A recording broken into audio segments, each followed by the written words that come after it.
পাবদা মাছের এরকম মাখা মাখা ঝাল আপনারা কে কে পছন্দ করেন? ভীষণ মজার হয় এরকম মাখানো পাবদা মাছ। ঝোলটা একটু ঘন, ঝাল করে পাবদা মাছের ভুনা। এটাকে পাবদা মাছের দো পেঁয়াজও বলা চলে, কারণ আমি এখানে অনেক পেঁয়াজ ব্যবহার করেছি। এই পাবদা মাছের ঝালটা ভীষণ মজার হয়। একটু ডিফারেন্ট ওয়েতে আমি এটা তৈরি করেছি। আপনারা যদি চান আমি এটার ফুল রেসিপিটা আপনাদের জন্য মেক করতে পারি।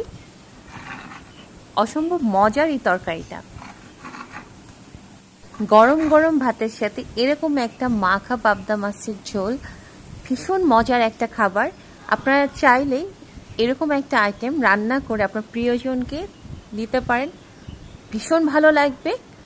খুব অল্প কিছু উপকরণ এখানে আমি ইউজ করেছি, কিন্তু কিছু টেকনিক অবলম্বন করে এবং মাছটাকে একটু ভিন্নভাবে রান্না করে এটার টেস্টটা আরও বেড়ে